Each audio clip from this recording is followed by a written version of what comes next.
Was the first star waiting for this one?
Wait, how the...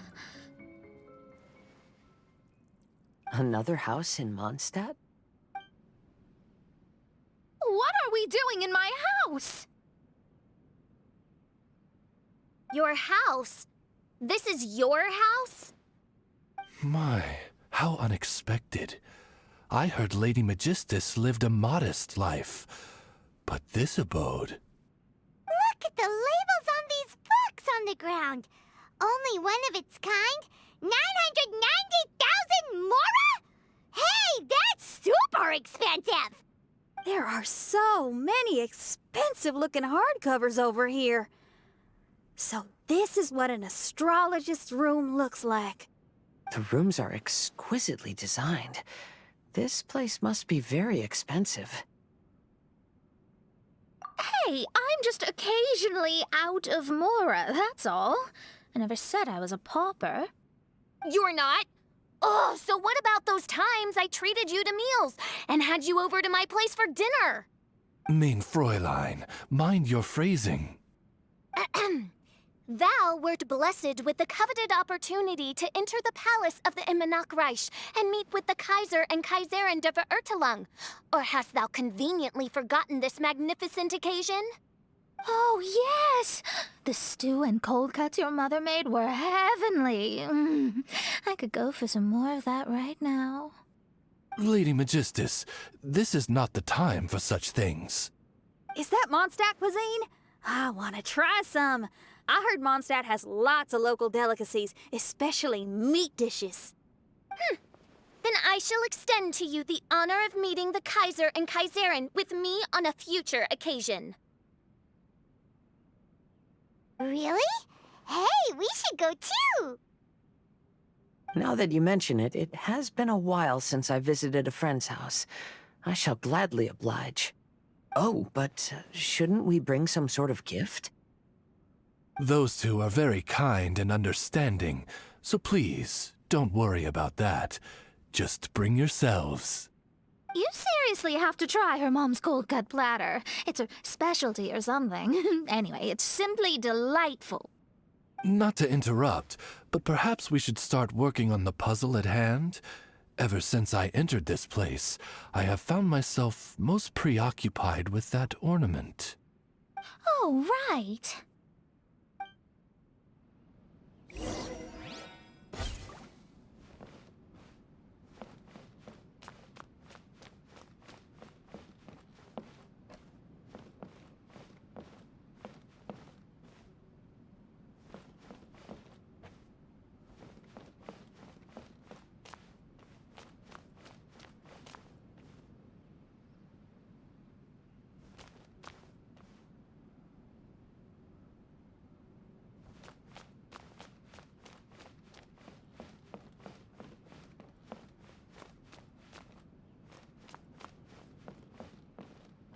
Wow!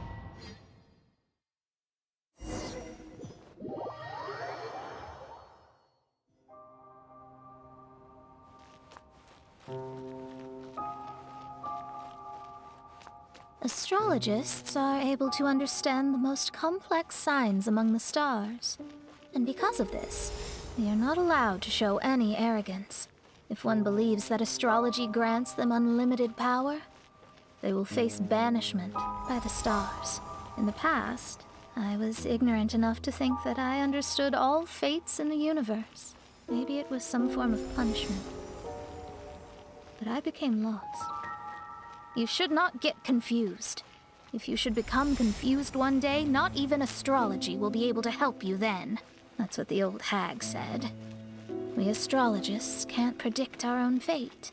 But today, those words seem to carry a different meaning.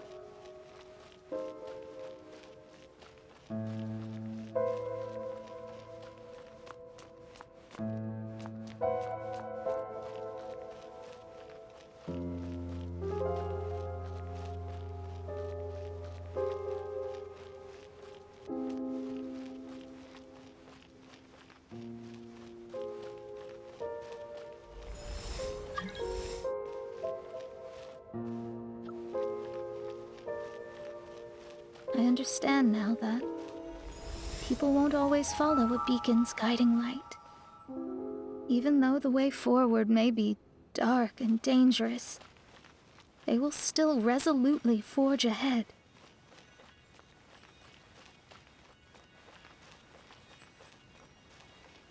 Fate is called such precisely because it cannot be altered or reversed.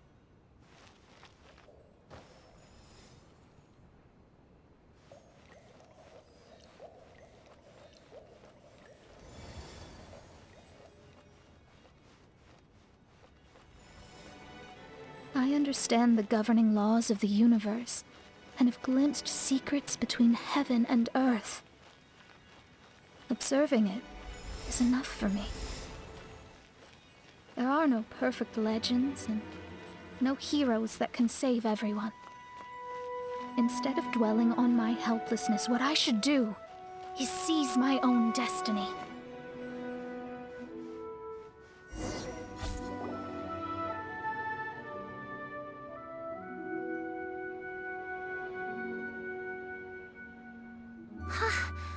What a magnificent view! Lady Magistus, I believe this is the firmest evidence yet of your immense genius. You truly are the greatest archmage in the history of the Immonokreich. Thank you. Although the Immonokreich really doesn't have that much of a history. Stars like diamonds and the moon like a pearl. This is the most brilliant night sky I've ever beheld. It's beautiful. To call up such a mirage, Mona must have a vast and boundless sea of stars in her heart.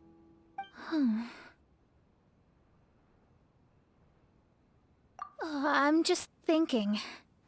These must be the things that we aspire to.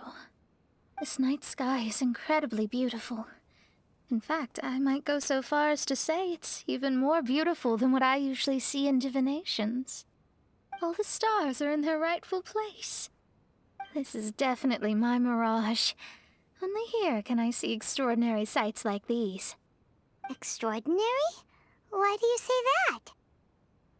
You know, the night sky of Tevat is truly marvelous. All the answers in the world seem to have been hidden within. When is my missing son going to be found? Do they love me or not? Will I ever recover? As your stars move across the sky, they record all your life events in their path. And among all the people in the world, a considerable number will see their stars deviate from their path. When your stars are on track, it means you will be healthy, happy, and at peace. Conversely, if your stars go off track, everything will get worse. The starry sky in my divinations would never look as perfect as this. Some stars would lose their way, and others would fall. I wish everyone could be happy and stay on track.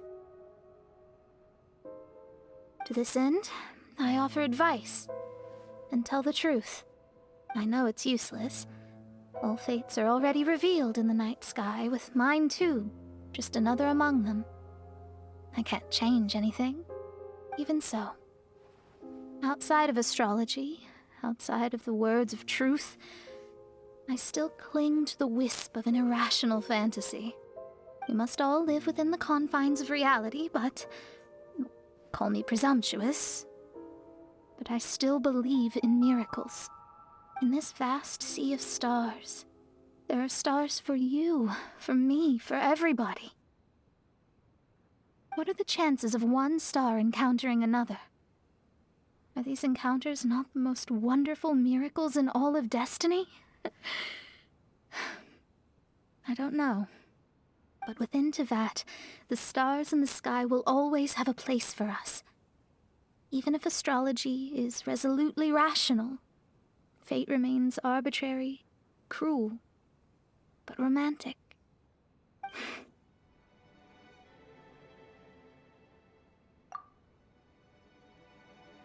I think I have figured out what those stars are hiding. Now I will seize my own destiny.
There was a transparent bird made of crystal. It was beautiful and fragile and could sing the most beautiful songs. But since mortals couldn't see it, they believed it to be a trick. How could a transparent bird possibly exist, let alone sing? When the bird heard that, it flapped its wings and flew across mountains and seas all the way to the night sky, where it turned into a star. Its brilliance was so dazzling that it illuminated everyone. It allowed all those that could see it to follow its light through the dark night, to sail through the seas under the guidance of the stars. It was born in wisdom, but trapped in ignorance. It has never voiced a complaint, for this is its destiny. Guiding people to see their destinies is the very meaning of its existence. We're back here again! So, are we completely out of the mirage? How strange. My mirage didn't contain any hints on the Fatui or the machine. Does that mean they had nothing to do with these mirages after all? Or perhaps these mirages are a mere consequence and not part of a process at all? Paimon's lost. I mean, these mirages were not steps toward solving the mystery, but rather a direct effect of whatever's going on. Someone did something to bring the mirages into being. As they were just passive side products, it was natural that they couldn't provide us with any useful information. In other words, those mirages were only about ourselves. Pure materializations of ourselves. Interesting. Everyone, maybe we should go back to where this whole thing began. During our first day on the island, the Traveler and I checked out the Fatui camp together. We found a strange machine there, as well as some disoriented Fatui. The researcher who spoke to us claimed that the machine was just a Fatui industrial invention. He even promised to not disturb us. Right! And the Cappy Cap guy looked half asleep the entire time. He kept talking nonsense. I wonder, is it possible that madness and mirages are two different outcomes of the machine's influence? If so, everything can be traced back to that damaged machine, except for the difference in how it affects people. This, I believe, is caused by differences between the affected people themselves. Oh. When you put it that way, it is indeed difficult to distinguish dreams and hallucinations. So what you're saying is, the device affected us differently because we are different from the Fatui. Yes, and according to our observations over these past few days, I think the difference is that we all have stronger willpower. Yeah, I can get behind that. People with strong willpower will hallucinate instead of falling into madness. But those who break too easily can't maintain a stable mirage. In other words, we should go back to the Fatui camp and destroy that machine right away! No, it should be repaired rather than destroyed. What Mein Fräulein means is that rashly destroying a machine we do not understand may lead to more serious consequences. It would be better to find a way to repair it first. Right. It pays to be cautious. If my guess is correct, that machine is capable of influencing the human brain, so we'd better tread carefully. So let's go now! There's no time to waste!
The show be-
Hey, look! Isn't that the same guy we saw on our first day here?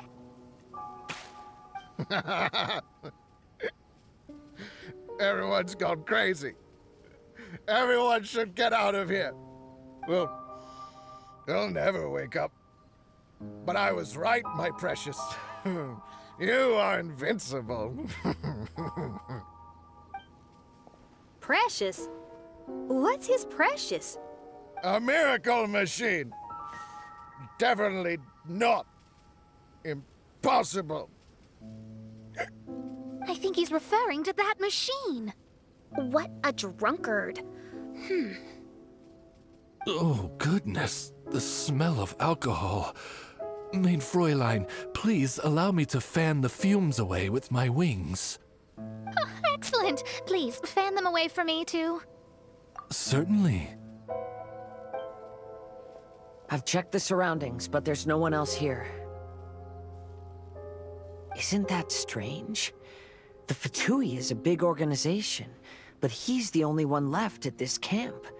What's more, we didn't even see him the last time we were here. Even the larger gentleman from the first time is missing. I think they must be hiding somewhere. As for why they may be hiding, I'm afraid we'll have to ask him. But he's as drunk as Tone-Deaf Bard. Should we wait for him to sober up?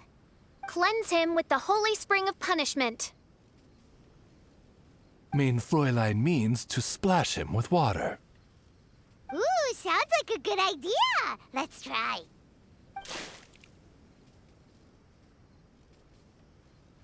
Hey, he opened his eyes. Huh? Hey, are you one of the Fatui? Can you tell us what happened here and what that machine is for? Fatui? Ha! Fatui! Those blockheads from the administration will regret it now. That's what you get for rejecting my research and forcing me to conduct my research on this deserted island.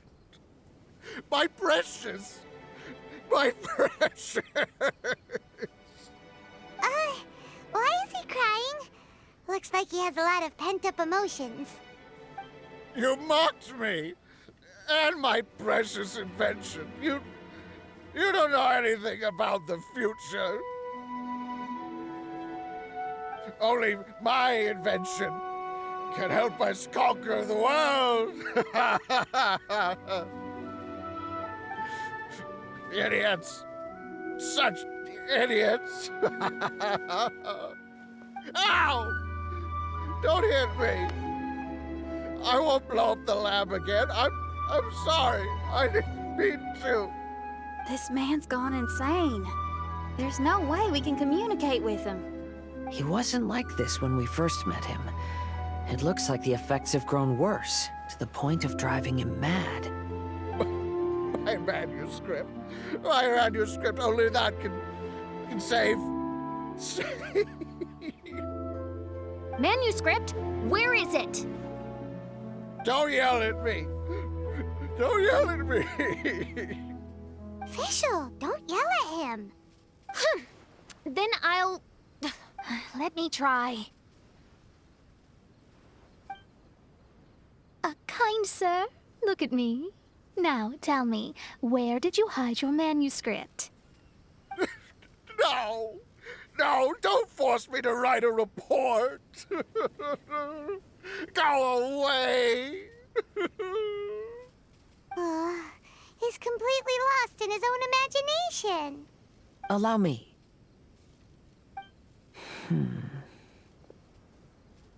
Please excuse me.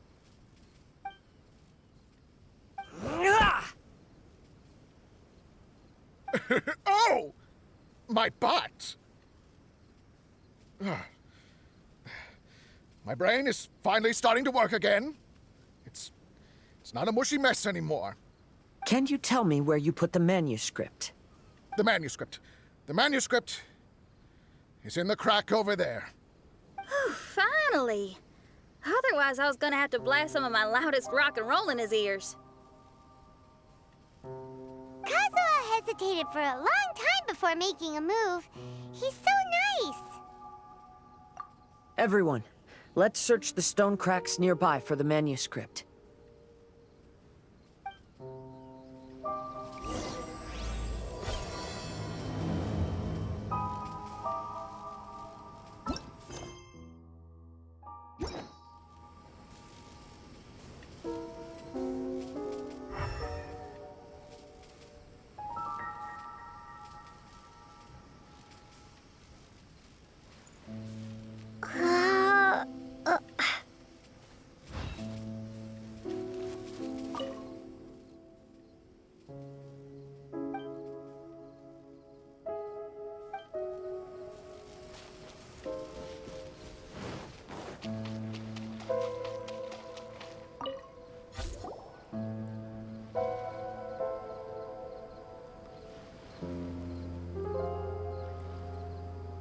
Found it!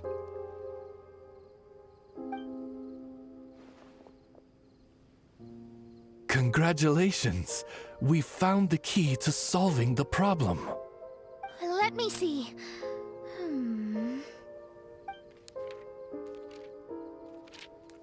Just as I thought.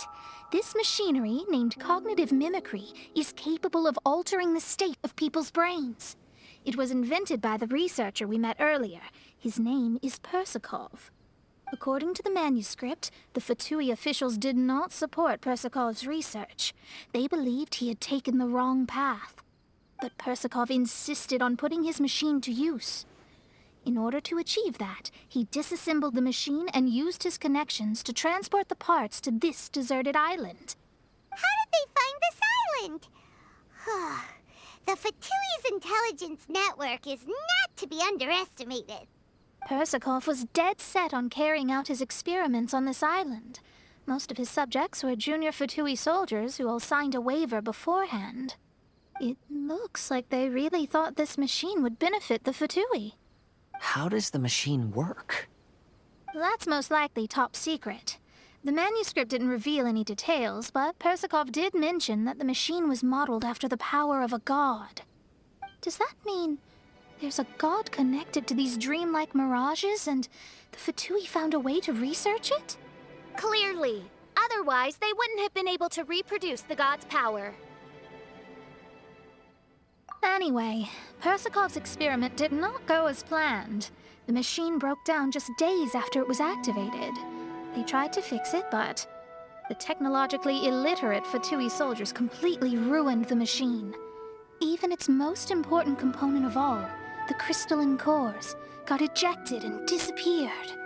A testament to the importance of maintenance in all aspects of life. I believe we can all learn something from this. Persikov may be a mad scientist, but he didn't want to see his subordinates suffer. Besides, if he didn't solve the problem, he would end up going insane as well. As a last resort, Persikov went out on his own to look for the cores. But he was just a sickly researcher, unfit for the task. He had to give up. Then, Persikov went searching for the soldiers who had gone mad and strayed from the group, and took them to a hidden cave. I think that was where they were at the day we arrived on this island. Persikov was taking a strong Fatui soldier somewhere. Yes, it took Persikov all of his strength to get all the missing soldiers into the cave. He tried to snap them out of it with music and poetry, but nothing worked. We came here once, but there was no one around. Come to think of it, that must have been the day Persikov was busy gathering the soldiers into the cave. There's good news and bad news written on the last few pages. The good news is, Persikov managed to figure out the location of the crystalline cores by piecing together the snippets of information he could get from the delirious soldiers.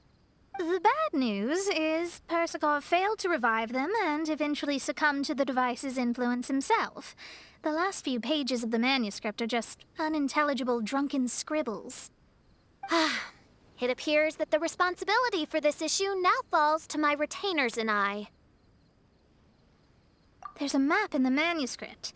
The markings should indicate the locations of the crystalline cores.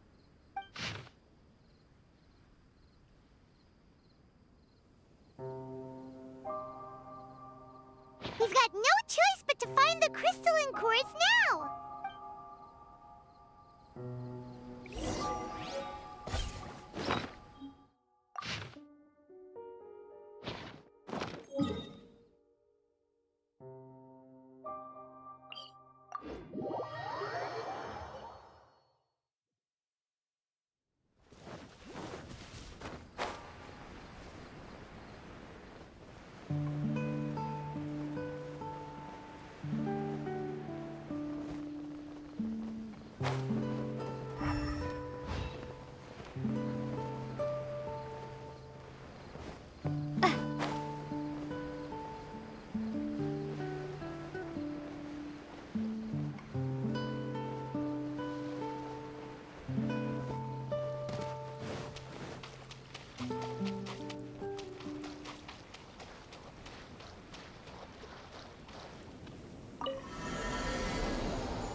cores mentioned in the manuscript.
And here's the second one.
Mona. Is that all we needed to do? I think so. That's what the manuscript says, anyway. Let's give it some time. Hopefully it'll return to normal.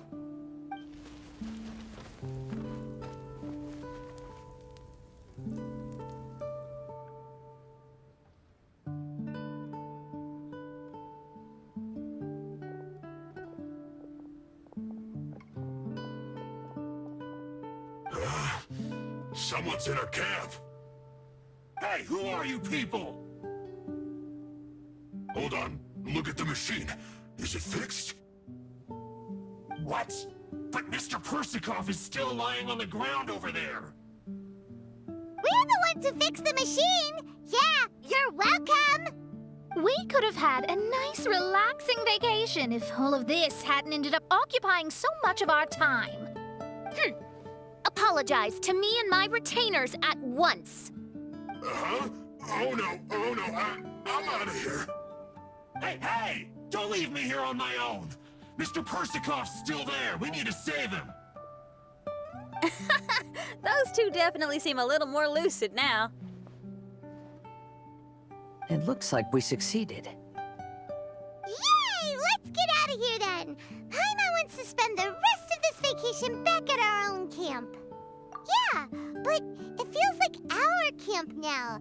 Kinda like our temporary home. Then perhaps we should call it the Embassy of the Imanakreich and Dodoland. Huh? No! That's too many words! Paimon would prefer something easy to remember. Come on, let's go home now.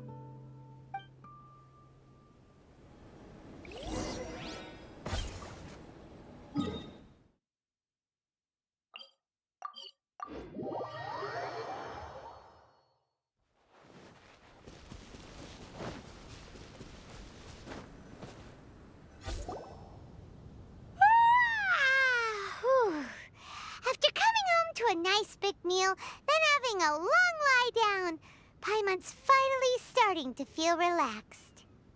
Is the hospitality of the Imanakreich to thy liking? Paimon's loving it. Wonderful. Main Fräulein invited you all here not only to witness the arrival of our Holy Land, but most importantly, she wished that you could all relax and enjoy the summer. Great. Well, I've come to the right place. I love it here. May this place become an eternal paradise. Main Fräulein says she hopes to go on more adventures with you here in the future.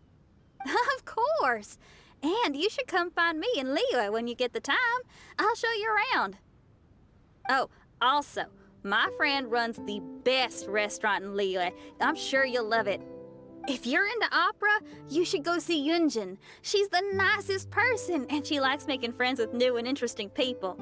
I'm sure the two of you will have plenty to talk about with your shared passion for theatrics. Oh?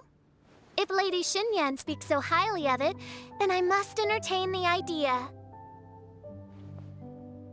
Traveler, I have a suggestion. There's a snack called roasted lavender melon in Inazuma, which goes rather well with fish.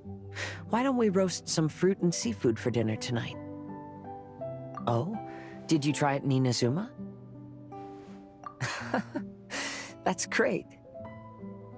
You know, I want to follow your example and travel around the world. Hopefully, I can also make good friends along the way. That means a lot coming from you. You're all here.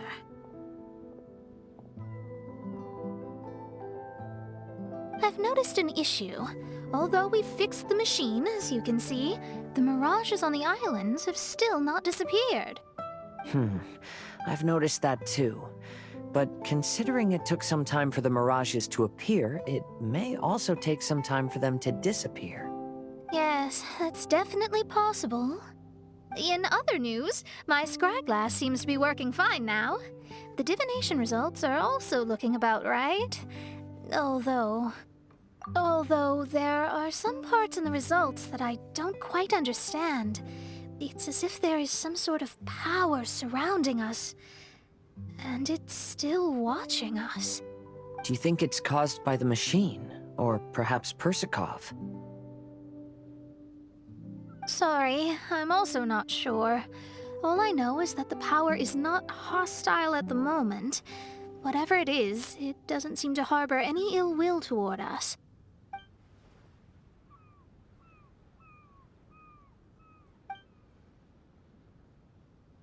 Well, although there's nothing left to disturb us and we can finally kick back and enjoy our vacation, we still ought to be cautious while we're on these islands. I will keep seeing what the stars say every day. I promised Fischl that I'd be her guard. I can help. Good. I'll be counting on you. Goodness knows why those girls are so carefree about everything. I suppose it falls to me to be extra vigilant. Oh, coming.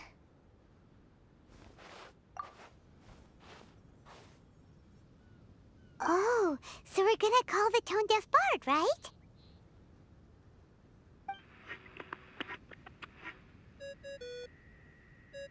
Well, hello there, strangers. You finally called. I thought you were having so much fun that you'd completely forgotten about me. Nope. Oh, tone-deaf bard, a whole bunch of really strange things happened. A strange machine that can imitate the power of a god? Wow. I didn't know the Fatui had plans like that. Their imaginations are truly running wild. So, judging from your tone, it sounds like you don't know any more about this than we do. Alas, I am but a humble bard who sings for his Mora in the tavern. Why would I know anything about it? Ugh, so annoying. But other than that, did you two have fun? We did! We ate a lot of yummy food and saw loads of amazing things! It was really cool! That's good. The point of traveling is to record any feelings stirred along the way. As long as you had an unforgettable experience, this journey has served its purpose. As for the mysterious voice, although we don't know who it was, not only did she not harm you, she also helped you to gain a better understanding of each other, right?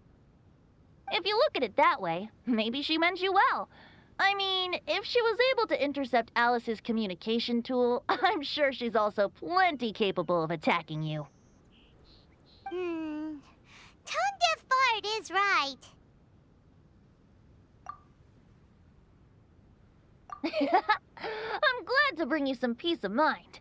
Just enjoy your vacation to the fullest. And don't forget to tell me all about the marvelous mirages when you get back. I want to record all these beautiful memories and turn them into ballads. Every summer will become an unforgettable song. Then I'll just wait for your return. Happy vacationing! If Tone-deaf bard thinks it's okay, then maybe there's nothing to worry about. After all, Tone-deaf bard is still a god. We should probably trust him. Let's head back. We don't want to keep everyone waiting. Hold on. Didn't Fischl say earlier that she's going to catch some crabs? Oh, Paimon wants to go too! Now you have solved the mystery. Doesn't it make you feel happy? Satisfied?